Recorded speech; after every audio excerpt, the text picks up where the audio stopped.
Hello everyone, welcome to three monkeys little world. Jio Hotstar తెలుగులో దానిలో ఒక ప్రోమో వచ్చింది 1 అవర్ బ్యాక్. ఆ ప్రోమో వచ్చి చూసొస్తే వీడియో అర్థమవుతుంది. నాకు తెలిసి రేపు మనకి ఎపిసోడ్లు టెలికాస్ట్ అవ్వడం స్టార్ట్ అవుతాయి. కాబట్టి ప్రోమోలు ఈ రోజు నుంచి స్టార్ట్ అయ్యి కనీసం 5-6 ప్రోమోలు ఈరోజు వస్తాయి. కాబట్టి ఇది ఫస్ట్ ప్రోమో. ఈసారి ఏ ప్రోమో వచ్చినా హాఫ్ అన్ అవర్ 2 అవర్స్లో ఈ వీడియో పెడతాము. సో మొత్తం మీద 15 మంది కంటెస్టెంట్లు అగ్నిపరీక్షకి వెళ్ళారు. ఇది అందరికీ తెలుసు. 45 మంది నుంచి ఆడిషన్లు చేసి 15 మందిని సెలెక్ట్ చేశారు అగ్నిపరీక్ష కోసం. ఈ ఆడిషన్ రిలేటెడ్ ఫస్ట్ 3 ఎపిసోడ్లు ఓన్లీ ఆడిషన్స్ వస్తాయి. 45 మందిలో నుంచి ఈ 15 మందిని ఎలా ఫిల్టర్ చేశారనేది తెలుసుకోవాలి. ఈ విషయం అసలు ఎలా తెలుస్తుంది అంటే ప్రోమోలు బట్టి తెలుస్తుంది. ముగ్గురు జడ్జెస్ వాళ్ళకి నచ్చినట్టుగా వాళ్ళు ఏది చెప్తే అది. హోస్ట్ కూడా స్టార్ట్ అయ్యారు. హోస్ట్ కూడా big boss contestant, runner up కాబట్టి ఆవిడకి కూడా ఒక క్లారిటీ ఉంది. మొత్తం 4 జడ్జెస్ అక్కడ. 4 కలిసి ఏకదాటిగా వాళ్ళకి ఏది అనిపిస్తే అది చేయమంటారు. వాళ్ళు చేసిన దాన్ని బట్టే కాదు, ఇంకొకసారి చేయకపోయినా కూడా వాళ్ళు జడ్జి చేసి వీళ్ళు మనకి పనిచేస్తారా లేదా, ఈ అమ్మాయి మనకి పనిచేస్తుందా లేదా అని ఒక డెసిషన్ తీసుకొని రెడ్ గ్రీన్ బోర్డులు చూపించిన దాన్ని బట్టి ఎక్కువ అంటే 3 గ్రీన్ లిఫ్ట్ చేస్తే ఎట్ ఏ టైం ఆ అమ్మాయి 15 మెంబర్స్లోకి వెళ్ళిపోయినట్టే. ఒకవేళ ఇద్దరు బోర్డు గ్రీన్ చూపించి ఒకరు రెడ్ చూపిస్తే ఆ అమ్మాయి హోల్లో ఉన్నట్టు. లిఫ్ట్ చేసినా కూడా హోల్లో ఉన్నట్టే. 3 రెడ్ లిఫ్ట్ చేస్తే వాళ్ళు అవుట్ ఆఫ్ ది గేమ్ అని చెప్పేసి అన్నట్టు. అలా ఒక 30 మందిని ఎలిమినేట్ చేస్తారు. ఎలిమినేట్ చేసిన తర్వాత 15 మందిని లాస్ట్కి తీసుకువెళ్తారు. ఇది షో. ఇది మీకు ప్రోమో చేస్తే అర్థం కాని వాళ్ళకి ఎక్స్ప్లెయిన్ చేస్తున్నా. ఇప్పుడు ప్రోమోలో ఏముందంటే ఒక ఇంట్రెస్టింగ్ క్యారెక్టర్, ఒక బలుపు చూపిస్తున్న ఒక కంటెస్టెంట్ని చూపిస్తున్నారు. అతని పేరు మాస్క్ మ్యాన్ హృదయ్. అతన్ని సౌండ్ నేమ్ అంటారు, సోలార్ సౌండ్ నేమ్ అంట. అతని పేరు వచ్చి హరీష్ అనే వ్యక్తి లిటరలీ నేను ఏదైనా ఎక్స్ట్రా మాట్లాడితే మిమ్మల్ని కూడా కొడతాను కోపం వస్తే అని వార్నింగ్ ఇచ్చినట్టుగా కనిపించాడు. అతను మాట్లాడేది ఎంతవరకు కరెక్ట్ అనేది ఏంటి అని స్టెప్ బై స్టెప్ వెళ్ళడం ప్రోమో బట్టి షార్ట్ అండ్ స్వీట్గానే ఉంటుంది. అయితే ఫస్ట్ ఏంటంటే ఇలాంటి షోలో అక్కడికి నిలబడ్డ కంటెస్టెంట్లు అతను చూపించే ఒరిజినల్ బిహేవియరా కాదా అనేది అర్థం చేసుకోవడం చాలా కష్టం. ఎందుకంటే వాళ్ళు ఒక ఆపర్చునిటీ కోసం వచ్చారు. ఈవెన్ బిగ్ బాస్ మేనేజ్మెంట్ వాళ్ళు ఇంటిమేట్ చేస్తారు. వాళ్ళ కోసం ఏమైనా క్వశ్చన్స్ అడిగి వాళ్ళ కోసం ఏమైనా ఎక్స్ప్లెయిన్ చేయమంటే వాళ్ళు ఒరిజినాలిటీని లోపల ఉంచేసి బయటకు మాత్రం వాళ్ళు చెయ్యకపోయినా నేను ఇది అని చెప్తారు. ఈవెన్ మనం ఒకవేళ ఏదైనా కంపెనీకి ఇంటర్వ్యూకి వెళ్తే అక్కడ మనం సెల్ఫ్ ఇంట్రడక్షన్ చెప్పమంటే మనం అంతా చెప్పేసి హాబీస్ దగ్గరికి ఏమంటాం, నేను హార్డ్ వర్కర్ని, నేను బాగా చదువుతాను, నేను ఎక్కువగా రీడింగ్, లెర్నింగ్, లిజనింగ్ మ్యూజిక్ అని ఇలాంటివే చెప్తాము. అదే నార్మల్గా మన బిహేవియర్లోకి వస్తే మనం ఇంట్లో చేసేది మోస్ట్లీ అది ఉండదు 90%. సో వర్క్ అయిపోయిన తర్వాత నిద్ర పట్టదండి. అసలు పాజిటివ్ని నెగిటివ్లా చెప్పడం, నెగిటివ్ని పాజిటివ్లా చెప్పడం ఇంటర్వ్యూలో ఇలా చెప్తాం. సేమ్ ఆడిషన్లో కూడా ఒక అవకాశం కోసం వెళ్ళినప్పుడు వాళ్ళు ఇంప్రెస్ చేయడానికి మనం చాలా పనులు చేస్తాం. ఒరిజినల్ క్యారెక్టర్ ఏదో తెలుసుకోవడం కూడా కష్టం. ఈ హరీష్ అనే మాస్క్ మ్యాన్ కూడా తన ఒరిజినల్ బిహేవియర్ ఇదా కాదా అనేది కంటెస్టెంట్ బిగ్ బాస్కి వస్తేనే తెలుస్తుంది, లేదా 15 రోజులు అగ్నిపరీక్షలో ఉంటే తెలుస్తుంది. అప్పుడు మనకు ఒక క్లారిటీ వస్తుంది ఇది ఒరిజినల్ బిహేవియరా కాదా అని. ప్రస్తుతం అతను యాక్టింగ్ కూడా చేస్తూ ఉండొచ్చు. అతను ఎందుకు యాక్టింగ్ చేస్తాడంటే ఫస్ట్గా ప్రోమోలో అభిజిత్ మాట్లాడిన మాటలు almost Telugu big boss lovers అందరి మనసులోని ఒక 80% మనసుల్లో ఉన్న మాటే అది. నీలాంటి కంటెస్టెంట్ రాడు, నువ్వు తోపు తురుము, నీకంటే ఇంకా ఇంతకుముందు తోపు లేడు అనే సెన్స్లో మాట్లాడుతున్నారు. అవన్నీ విని ఇక్కడ అభిజిత్ తను బూస్ట్ చేసుకోవడానికి ప్రతి కంటెస్టెంట్ ఇలాగే చెప్తున్నారు, కొత్తగా ఏమైనా చెప్తారా అన్నట్టు మాట్లాడారు. సీజన్ 4లో అభిజిత్ బాగా ఆడాడు. అభిజిత్ మెంటల్ టాస్క్ ఆడాడు, ఫిజికల్ టాస్క్లు ఆడలేదని కొంతమంది అంటారు. కానీ ఫిజికల్ టాస్క్లు కూడా బాగా అడిగాడు. అప్పుడు మనం చూసుంటే తెలుస్తుంది, చాలా బాగా ఆడాడు. అభిజిత్ని ఒక 90% అభిజిత్ ఆట అతనికి కలిసి వస్తే 20% అతనికి కరోనా బాగా కలిసి వచ్చింది కంటెస్టెంట్ అందరికి కూడా. ఎందుకంటే ఒక ఎగ్జాంపుల్ ఏంటంటే కరోనా టైంలో మనం ఎక్కడికి వెళ్ళలేము, ఏమీ చేయలేము. అక్కడ ఏంటి అప్పుడు ఇంట్రెస్టింగ్‌గా మూవీస్ కూడా పెద్దగా రిలీజ్ కాలేదు. సో, ఆ టైంలో మనకి ఇంట్రెస్టింగ్ అనిపించింది ఏంటి 'బిగ్ బాస్'. ఆ 'బిగ్ బాస్' ఆ కరోనా టైంలో 'బిగ్ బాస్ 4' అనేది ఎక్కువగా ట్రెండ్ అవుతుంది. సో, అందరూ మోస్ట్‌లీ ఒక 80% అయినా 'బిగ్ బాస్' 4ని చూసే ఉంటాం. సో, అభిజిత్ బిహేవియర్ ఏంటో కూడా మనకు తెలిసే ఉంటుంది. ఉదయ్ దిగాడు, మంచి మాస్క్ వేసుకొని దిగాడు. ఆ మంచి వెడల్పుతో మోడీ గారు బాహు ఉంటుంది చూసారా, అంటే చెస్ట్ ఉన్నట్టు వెడల్పు భుజాలు వేసుకొని దిగాడు. మనోడు మాస్క్ వేసుకొని వచ్చాడు. అది తెలిసి రియల్ లైఫ్లో మాస్క్ వేసుకొని తిరగడు.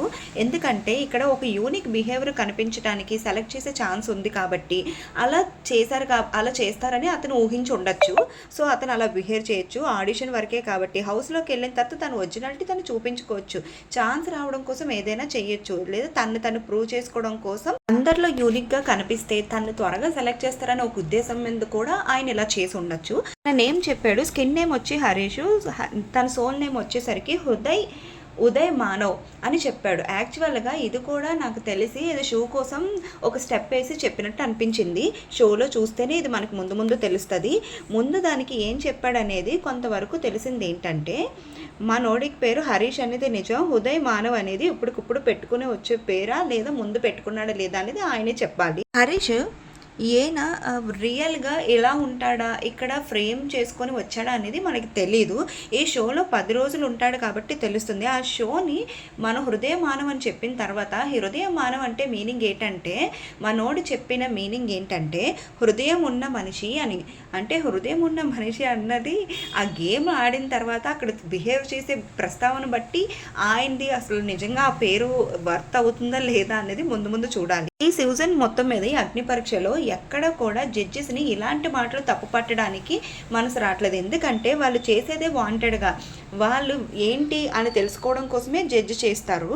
సో అలా చేస్తేనే వాళ్ళు ఏంటి అని కంటెంట్ తెలుస్తుంది. వీళ్ళంతా ఓవర్ చేస్తే వాళ్ళంతా రివర్స్ క్వశ్చన్స్ వేయడం, వాళ్ళు నిష్కించడం అనేది చేస్తారు. హృదయమానవ్ అన్న ఆయన ఫస్ట్ ప్రోమోలో యూనిక్గా కనబడడం కోసం ఏమన్నాడంటే, మీరు ఎలా అర్థం చేసుకుంటే అలా, కానీ నాది మాత్రం బిహేవియర్ ఇదే అని చెప్పాడు. అంటే అక్కడ అసలు అలా చెప్పాడు కాబట్టి డిఫరెంట్గా ఆయన ఫస్ట్ ప్రోమోలో ఫస్ట్ ఆయనే కనిపించాడు. అలా చెప్పకుండా అందరిలో నార్మల్గా ఉన్నట్టయితే ఆయన ఫస్ట్ ప్రోమోలోని అట్రాక్టివ్ అయ్యేవాడు కాదు కదా. ఇక్కడ ఆయన అట్రాక్ట్ అవ్వడానికి కారణం ఏంటి, అక్కడ పొగరుగా ఉండడం, అభిజిత్తో ఆర్గ్యుమెంట్ చేయడం, మాస్క్ వేసుకొని రావడం, తన పేరు మీనింగ్ చెప్పటం. సో ఇలాంటివన్నీ చేయడం వల్ల ఈయన బిగ్ బాస్ దృష్టిలో కానీ జనాల దృష్టిలో కానీ తనకంటూ ఒక ప్రత్యేకమైన ప్లేస్ కోసం ఆయన ట్రై చేస్తున్నాడు. సో అది మనకు ఫస్ట్ ప్రోమోలో కనిపించింది. అతనికి బలుపు అయితే ఉంది. ఆ బలుపు బిగ్ బాస్ సీజన్ 9 ఫైనల్ వరకు వెళ్తుందా లేదా అనేది కూడా తెలియాలి. బిగ్ బాస్ అనేది మనం ఎప్పుడూ చెప్పుకునేది, బిగ్ బాస్ ఆడిషన్స్ జరుగుతున్నప్పుడు ఆడిషన్లో మంచివారు, పాజిటివ్ షేడ్ ఉంది, సూపర్గా అనిపించిన వాళ్ళే కాకుండా ఏంటి ఇంత ఓవర్ చేస్తున్నారు, ఇంత బలుపు ఏంటి అన్న వాళ్ళు కూడా సెలెక్ట్ చేస్తారు, అనుకున్న వాళ్ళని కూడా సెలెక్ట్ చేస్తారు. అంటే బలుపు ఉన్న ప్రతి వ్యక్తి నెగిటివ్ కాదు. ఈ బలుపు అనేది ఏంటి అంటే, నేను తగ్గను, అవతలోడు ఎవరైతే ఏంటి, నేను మాత్రం అనుకున్నదే చేస్తాను, నేను తగ్గను అన్నట్టు ఉంటాడు. ఆ హరీష్ కూడా అలాగే ఉన్నాడు. ఇదే ఖచ్చితంగా ఆయన చేసింది కూడా. కానీ ఇది లోపలికి వెళ్ళిన తర్వాత మిగతా కంటెస్టెంట్లు ఉండేటప్పుడు కొంచెం మన బిహేవియర్ మార్చుకోపోతే అక్కడ ప్రజల్లో ఆయనకి వచ్చిన నెగిటివ్ ఎక్కువైపోయి ఆయనకు ఓట్లు పడే ఛాన్స్ తక్కువగా ఉంటాయి. చిన్నప్పటి నుంచి నాకు కోపం ఎక్కువ అని ఆయన కూడా చెప్పాడు. అదైతే మనకి తెలిసిందే, ఎందుకంటే ఆ ప్రోమోలో చూస్తేనే మనకు కొంచెం అర్థమవుతుంది. దాని తర్వాత శ్రీముఖి కోపం వస్తే ఏం చేస్తావు అని అనగానే, కోపం వస్తే కోపం చూపించేస్తా అన్నాడు. అంటే కోపం వస్తే నేను నిజంగానే కోపం చూపిస్తాను, నేను కోపం వస్తే ఒకవేళ అది అణుచుకొని నేను బయటికి నార్మల్గా ఉండే మెంటాలిటీని కాదు అని ఆయన మనకు ఒక క్లారిటీ ఇచ్చేశాడు. సో బిగ్ బాస్కి ఏ క్వాలిటీస్ అయితే యూనిక్గా తీసుకొని ఈయన సూట్ అవుతాడు, ఇతని వల్ల గొడవలు అవుతాయని అనుకుంటాడో ఆ క్వాలిటీస్ వేసుకొని వచ్చి మాట్లాడుతున్నాడా అని కూడా అనిపిస్తుంది. తర్వాత వీళ్ళు ఏం కొడతావా అని అనగానే ఎస్ కొడతాను అన్నాడు. వాళ్ళు షాక్ అయిపోయారు. ఎందుకు షాక్ అవుతారంటే, జడ్జెస్ మేము ముగ్గురు జడ్జెస్ గ్రీన్ కార్డ్స్ ఎత్తాలి, ఎత్తితేనే నెక్స్ట్ రౌండ్కి వెళ్తాం, అయినా నువ్వు ఇలా మాట్లాడుతున్నావు ఏంటి అని అనుకున్నారు. పైకి ఇలా మాట్లాడుతున్న వాళ్ళు మనసులో మాత్రం బిగ్ బాస్కి ఇలాంటి వాడు ఉండాలి అని అనుకుంటారు. మరొక విషయం ఏంటంటే, ఆయన మొన్న ఒక ప్రోమోలో నేను ఒక కషాయం లాంటి వాడిని అంటే, కషాయం కాదు విషం అని బిందు మాధవ్ గారు అంటారు.